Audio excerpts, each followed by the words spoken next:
दोस्तों भारतीय fighter plane तेजस ने बड़ा खेल कर दिया है और तेजस खरीदने के लिए दर्जनों देश लाइन में खड़े हैं। अमेरिका और फ्रांस भी तेजस फाइटर प्लेन खरीदना चाहते हैं। दोस्तों हाल ही में जोधपुर में भारत और फ्रांस की वायुसेना के बीच युद्ध अभ्यास हुआ, जहां पे फ्रांस की ओर से भेजे गए 220 फाइटर प्लेन ने युद्ध में हिस्सा लिया, जिसमें फ्रांस द्वारा निर्मित राफेल विमान के अलावा कई और विमान भी शामिल थे।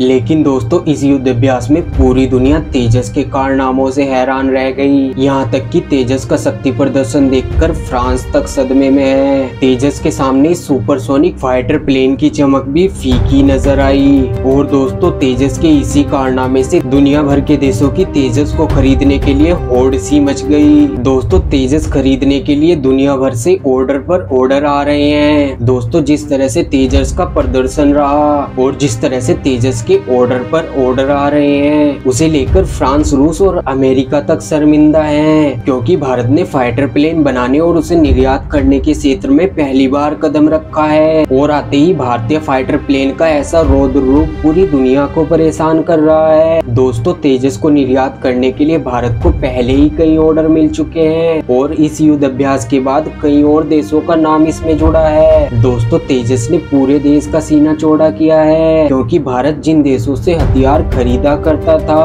उन देशों ने जमकर तेजस की तारीफ की है और इसके साथ ही भारतीय योद्धा तेजस को खरीदने की भी मांग रखी है। दोस्तों मिस्र समेत करीब 10 देश ऐसे हैं जो 2023 के शुरुआत में ही तेजस की डील करने वाले हैं। दोस्तों तेजस विमान राफेल से भी ज्यादा ताकतवर बन चुका है और जल्द ही तेजस विमान में अमोघ मिसाइल को असेंबल किया जाएगा। दोस्तों Argentina, Australia, Indonesia, Colombia, Philippines, Malaysia, America, France और मिस्र, दोस्तों ये वही देश हैं जो सबसे पहले तेजस विमान खरीदना चाहते हैं। दोस्तों किसी भी देश को हथियार बेचने से पहले भारत अपनी जरूरत देखता है और इसीलिए भारत के रक्षा मंत्रालय ने भारतीय वायुसेना की जरूरत को देखते हुए HSL को 83 तेजस विमान का ऑर्डर भी दिया है। रक्षा मंत्रालय ने HSL के साथ इस डील को 48,000 करोड़ में किया है। दोस्तों तेजस की ताकत का अंदाजा आप इस बात से लगा सकते हैं। मलेशिया को फाइटर विमान बेचने के लिए चीन अपना JF-17, दक्षिण कोरिया FA-50 और रूस अपना MiG-35 विमान लेकर पहुंचा था, लेकिन भारतीय तेजस ने इन सभी विमानों को पछाड़ते हुए पहली पोजीशन हासिल की और मलेशिया के लिए पहली पसंद बना।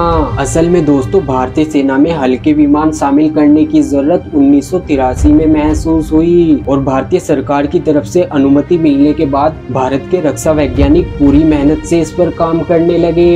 लेकिन तेजस विमान बनाते समय भारतीय वैज्ञानिकों के मन में सिर्फ 2 ही विचार थे। पहला रूसी फाइटर प्लेन MiG-21 की जगह पर एक फाइटर प्लेन बनाना और दूसरा ये पूरी तरह स्वदेशी होना चाहिए। इन्हीं बातों का ध्यान रखते हुए भारतीय वैज्ञानिकों ने तेजस पर काम किया और दोस्तों 18 साल की कड़ी मेहनत के बाद भारतीय तेजस विमान ने जनवरी 2001 को पहली उड़ान भरी, जिस समय पर भारत के प्रधानमंत्री अटल बिहारी वाजपेयी जी थे और अटल बिहारी वाजपेयी जी ने ही इसे तेजस नाम दिया, जो कि एक संस्कृत का शब्द है। दोस्तों फ्रांस से मंगाए गए राफेल विमान से चीन इतना घबराता है, लेकिन भारतीय फाइटर प्लेन तेजस राफेल विमान से कहीं आगे है। दोस्तों भारतीय तेजस विमान 2376 किलोमीटर प्रति घंटा से ज्यादा की स्पीड पर उड़ सकता है, जबकि राफेल की अधिकतम रफ्तार 1389 किलोमीटर प्रति घंटा है। तेजस विमान एक बार में 3000 किलोमीटर दूर तक जा सकता है और 54,000 फीट की ऊंचाई पर उड़कर दुश्मनों पर हमला कर सकता है। और सबसे खास बात यह है तेजस विमान 460 मीटर के रनवे से टेक ऑफ कर सकता है और तेजस विमान में 6 तरह की मिसाइलें तैनात हो सकती हैं। दोस्तों ताकत के मुकाबले में तेजस विमान का कोई मुकाबला नहीं और भारतीय फाइटर प्लेन तेजस राफेल से कई गुना बेहतर है। दोस्तों भारत के इस फाइटर योद्धा पर आपकी क्या राय है, हमें नीचे कमेंट में लिखकर बताएं और ऐसी ही नॉलेजफुल वीडियो और देखने के लिए हमारे नॉलेज ट्यूब हिंदी चैनल को सब्सक्राइब करें। हम मिलते हैं आपसे नेक्स्ट वीडियो में।